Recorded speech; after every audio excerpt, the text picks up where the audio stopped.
Hello, I'm Sheryl McCarthy of the City University of New York. Welcome to One to One. Each week, we address issues of timely and timeless concern with newsmakers and the journalists who report on them, with artists, writers, scientists, educators, social scientists, government and nonprofit leaders. We meet each one to one. How can I describe Blanche Wiesen Cook? She's Distinguished Professor of History and Women's Studies at CUNY's John Jay College of Criminal Justice and at the university's Graduate Center. She's the author of numerous scholarly writings on history and on women's place in it. She's a delegate to the United Nations Peace History Society and has long been an advocate for the dignity of all men and women. But she is probably best known as the biographer of Eleanor Roosevelt. The first two volumes are considered the gold standard for biography, and we are eagerly awaiting the third and final volume. Welcome. Thank you so much, Sheryl, and I'm eagerly awaiting You're eagerly awaiting it too. I am. Blanche, a few months ago, I visited the newly renovated FDR Presidential Library and Museum up in Hyde Park, New York. What do you think of the renovation? Well, it's fabulous. I mean, you know, first of all, Eleanor Roosevelt really gets significant space. She really does. For the first time. It's like really half him and half her. It's really wonderful. It's really wonderful, and it's a center to visit and a center to be inspired by. And you know what Franklin Delano Roosevelt and Eleanor Roosevelt fought for is what we have to keep fighting for, which is civil rights, human rights, justice, and peace. I assume you spent a lot of time there in the course of your research. I did. How does the library rate as a resource on Eleanor? Well, it is the primary. It is the primary resource for Eleanor Roosevelt. There are surprisingly countless documents that are in the National Archives that have recently, that were declassified in our lifetime when Eleanor Roosevelt worked for the United Nations. I was a member of the State Department's Historical Advisory Committee when they were trying to end the Freedom of Information Act and reclassify many documents that we, in the Fund for Open Information and Accountability, which is so timely now in this moment of, you know, secrecy and leakers. If we had freedom of information, we wouldn't need leakers. Anyway, to make a long story short, while I was on this committee, the chair of the committee would send me mountains of correspondence. This is what our meeting is going to be. This is what you should think about. And one day I said to him, look at all the material you send to me. Where are Eleanor Roosevelt's papers? And he said, well, let's go look for them. And we found in the National Archives about 93 boxes. And at the time I had top secret security clearance, and we sat down for about a week and we just declassified all these papers, and they are still available. The Foreign Relations of the U.S. series, which should publish them, has not yet you know, gotten back to that project, although there was at one time some thought that they would be published as a volume. And we're, you know, it's very exciting. Wow. So, as Joe Ash once said to me, Eleanor Roosevelt is infinite, and she is infinite. Right. Now, I remember when Hillary Clinton was First Lady and was really reviled for the work that she did on health care reform, you know, the commission or whatever it was. She's trying to put together some kind of health care reform system. And I just, at the time, I assumed it was because Americans like their first ladies to be wives and not to be active in politics. But then I think about Eleanor Roosevelt and how active she was. So what do you think, why was Hillary Clinton treated, and Eleanor was, you know, she's gone down in history, you know, people love her. Why do you think Hillary Clinton was treated so differently? Well, she wasn't. Eleanor Roosevelt was reviled by the Dixiecrats, by the conservatives, by the, you know, by members of Congress and by the press, because she stood for justice and she stood for civil rights at a time when, you know, even during World War II, the military is segregated, blood plasma is segregated. It's segregated black and white, Christian and Hebrew, during World War II. This is the war for democracy. This is the war against white supremacy, against the Aryan Nazis. And the U.S. military is entirely segregated. And Eleanor Roosevelt goes around the world, literally the world. She goes to the Pacific, she goes to the Caribbean, she goes to, you know, Brazil. She travels widely. And everywhere she goes, she is demanding racial justice, and she's calling for integration. She is calling for integration, and certainly integration in the military, justice in the military. And she is totally reviled, totally reviled. So when Hillary Clinton, and let me just say one other thing, Eleanor Roosevelt is so much more progressive than FDR. And if you look at even Social Security, we take Social Security for granted. And there are all these right-wing lunatics who want to end Social Security. And I think this week, food stamps has actually ended. I mean, you know, just things that we have taken for granted. Old age security. There are people who want to end Medicare, Medicaid, and Social Security. They've already ended WIC, Women and Infant Care. They've already ended things Eleanor Roosevelt fought for. So it's just in retrospect that she's a heroine. At the time, she was not reviled. so much. She was reviled. But I want to say something about health care, because what Hillary Clinton, Eleanor Roosevelt wanted essentially something like a single-payer plan. And everybody covered. And this came up again. The AMA lobbies it to death. It was supposed to be part of Social Security, along with housing security. And Eleanor Roosevelt, who never had a home of her own, is fighting for affordable housing for all people, model housing for all people, and she's reviled for that. Even members of FDR's cabinet say to FDR, "Do you know what your wife is doing down there where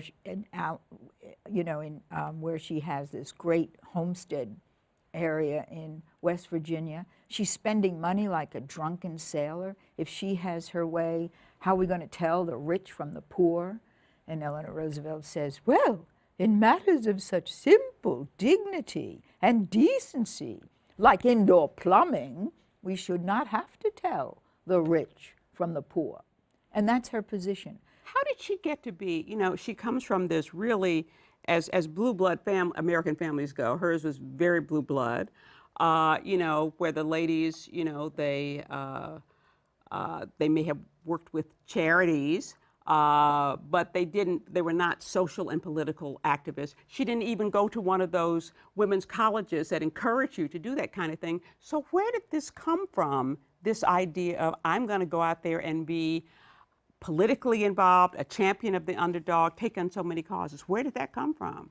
Two places. One, her father, Eleanor Roosevelt wanted to make it better for all people, people in want, in need, in trouble.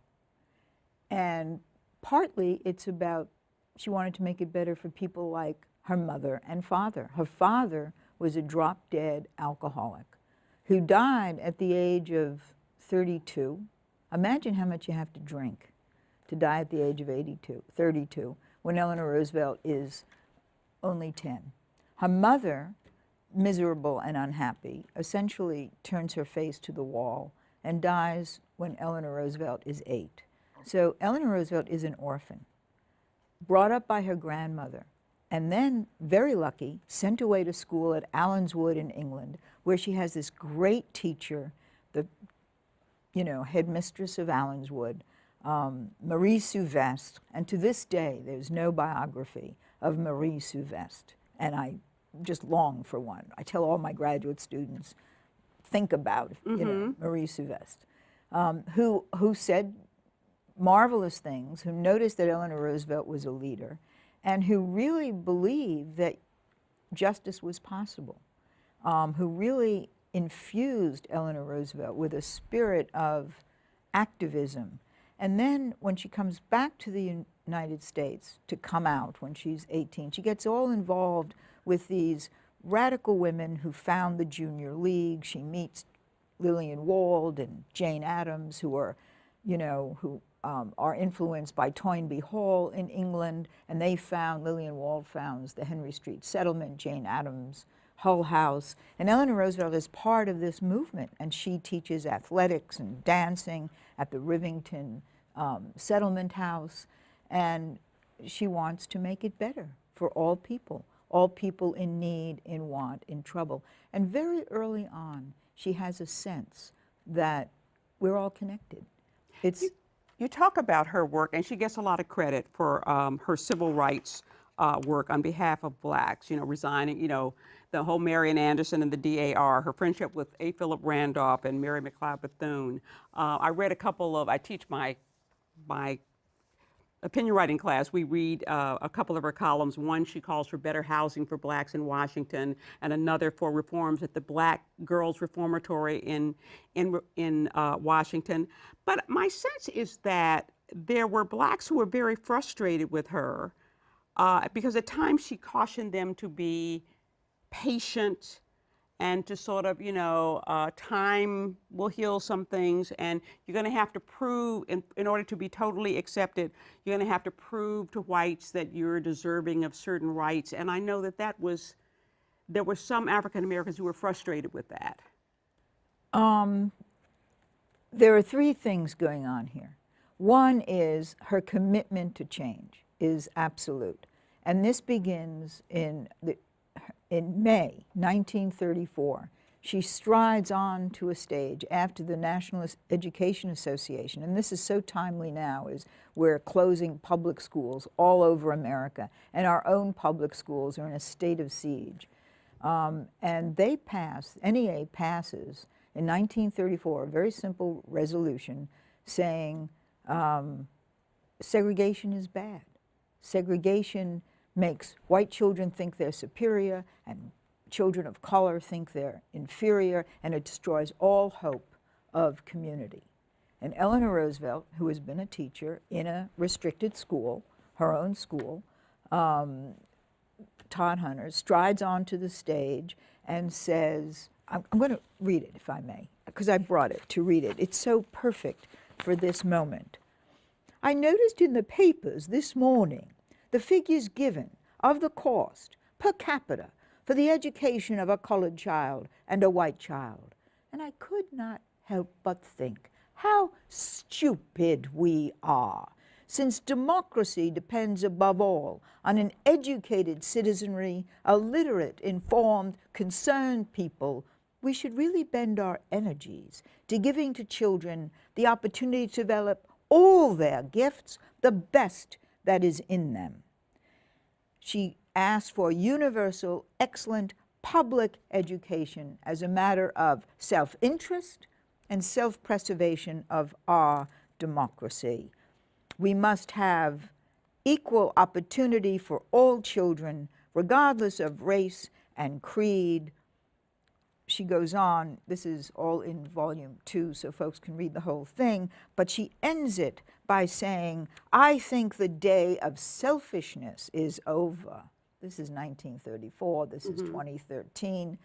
Does anybody think the day of selfishness is, the day of selfishness is over?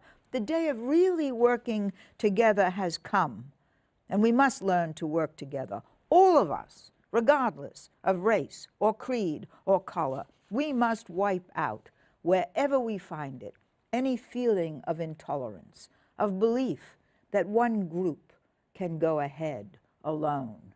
We will go ahead together, or we will all go down together. And that is her core belief. At another time she says, I can give you 100% literacy in this country and full employment, a classroom of 5 students and 1 teacher. It's... And you could do an excellent impersonation of her, I might say. We're going to take a short break, then we'll be back with more with Blanche Wiesen Cook after the following message.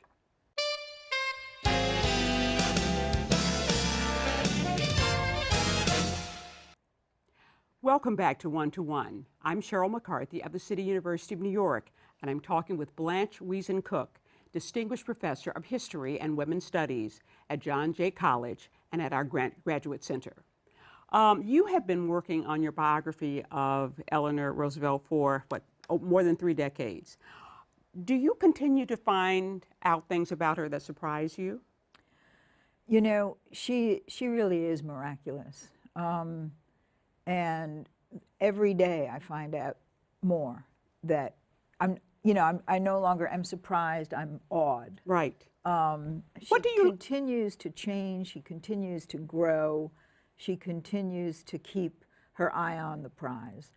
There is a book that says Eyes Off the Prize, which criticizes Eleanor Roosevelt at the United Nations for failing to take Dr. W.E.B. Du Bois had a petition, We Charge Genocide, and Eleanor Roosevelt refused to take that petition.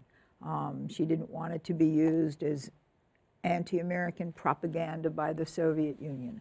On the other hand, one has to say, since I don't write a hagiography, I too am disappointed by, and this is the period when Eleanor Roosevelt says, not go slow, but do your demonstrations, don't be impatient. She never says go, I've never seen her say go slow, but be patient and organize carefully and this kind of thing. I mean, she was delighted to say to the students of America, go south for freedom. Mm-hmm. And I was student government president when at Hunter, when Eleanor Roosevelt was in town, and we invited her to speak at Roosevelt House, which she had given to Hunter as an interfaith meeting house, and that was her message to us. Many changes are going on. Go south for freedom, and we took 3 buses to North Carolina mm-hmm. in 1961, mm-hmm. and that changed my life. It's interesting that no American president, up until maybe, I guess, Lyndon Johnson, when he pushed the civil rights bills through, would push for an anti-lynching bill. But Eleanor did. She did. That's interesting. Yeah, she did. She tried to get the anti-lynch bill passed. It never did pass. FDR wouldn't say a word about it. Again, and here's where when he dies, until he dies, she's the agitator. And their amazing relationship enables her to say really critical things about his policies in press, in her column, and on the radio. And she does, and in public. And so she pushes him and agitates for things that she believes in. When he dies, she becomes more of the politician. Right. And she notices, oh, that's what he's been putting up with. I can't say this if we want to get it done. Do you think if she had been First Lady in the 90s that she would have at some point sought public office? Or she said when people asked her to run for the Senate, people asked her to run for governor, people asked her to run for president, she said, I would rather be chloroformed. She wanted the freedom of being a journalist. Yeah. She wanted the freedom of being a journalist. She did not want the constraints that come with public office, and we all are seeing those constraints of public office just vividly. Yeah, it's a lot easier to criticize and to agitate than it is to manage. But that was right. She was quite lovely as a young woman, but she didn't age particularly well, and people made fun of her matronly figure and of that unmodulated, high-pitched voice. Did that affect her and Franklin? Well, Eleanor Roosevelt actually took lessons to modulate her voice, but she just couldn't do it. It would just rise up. I think that the criticisms of her as a communist, as un-American, were much more upsetting as we were creating a Gestapo. She criticizes them, the Red Baiters, the McCarthyites, for creating an American Gestapo. Much more offensive to her than people's remarks about her looks. People also, she was accused of having black blood, too. Absolutely. I mean, who would care about black people unless you were black? Right. That's the Dixiecrat, bigoted Klan mentality. And, the U.S. really had a very close call with fascism. I mean, there's a huge racist reality, and I think we see how racist the reality is today. Not just with stop and frisk and buying while black, walking while black, driving while black, but the kind of hysteria over Obamacare. And I just want to pause on that, because among the many people there is no biography of, and there really should be, is Ovida Culp-Hobby. Ovida Culp-Hobby was the head of the WACs. And when Eisenhower became president, one thing he wanted to do, first of all, it's Eisenhower who integrates the military, not Truman. It's who goes base to base and fires every bird colonel who won't integrate the base. It's Eisenhower who integrates blood plasma in 1956. It's that late. And he says, we're going to integrate blood plasma. The head of the Red Cross, General Al Grunther, his buddy from World War II, says, you can't do that. The South doesn't want integrated blood. And Eisenhower says, well, then the South won't get any blood. Done. Okay? He says to Ovida Culp-Hobby, what I want to do is a health care plan, very simple, just the way we have it in the military, everybody covered and their families. Is that okay with you? And this, Houston widow, wife of the governor of Texas, her own newspaper, head of the WACs, people think she's just a Texas bigot. She's a member of the NAACP, a lifelong member of the NAACP. She says, absolutely okay with me. And they fight for what would have been single payer. Again, the AMA lobbies it to death, and it becomes the Health Reinsurance Act of 1957. And Eleanor Roosevelt, with her pal Esther Lape, L-A-P-E. And again, there's no biography of Esther Lape. I'm teaching in the spring semester a course with Barbara Welter on writing women's lives, and I'm going to try to get some of my graduate students who are looking for a dissertation to think about some of these great women whose papers are available. But so Esther Lape, who fought all her life, she died at the age of 100 in 1982. She fought all her life for a medical plan that would be essentially single payer, everybody covered, just the way it is throughout the industrial world, including now South Africa. So the U.S. is the only country that has this insane situation where you can lose your home and your car and your farm and your ranch if you can't pay your medical bills. Bottom line, they have the Health Reinsurance Act of 57.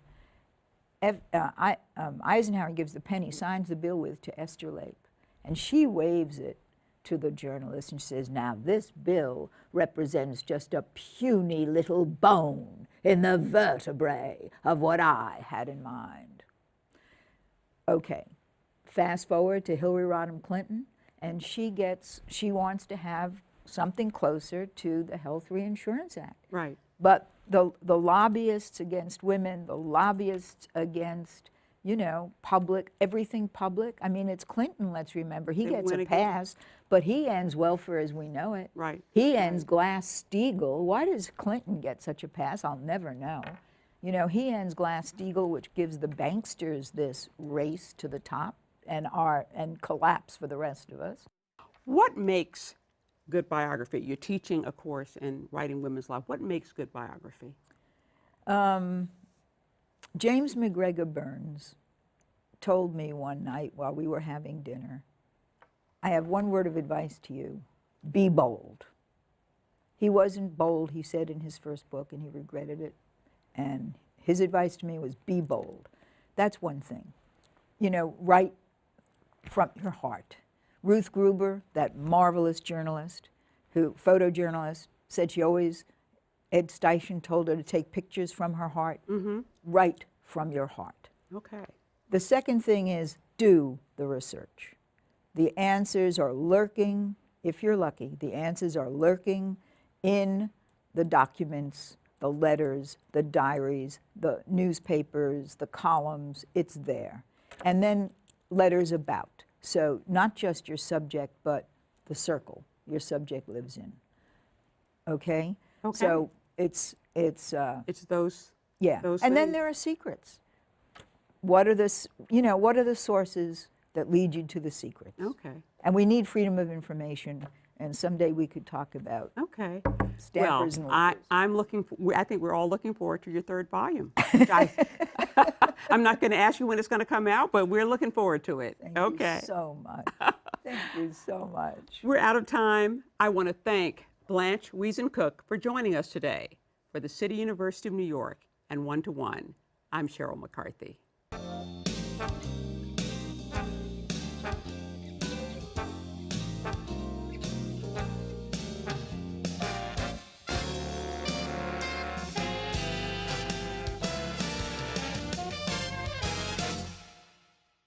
If there are any people you'd like to hear from or topics you'd like us to explore, please let us know. You can write to me at CUNY TV, 365 Fifth Avenue, New York, New York, 10016, or you can go to the website at cuny.tv and click on Contact Us. I look forward to hearing from you.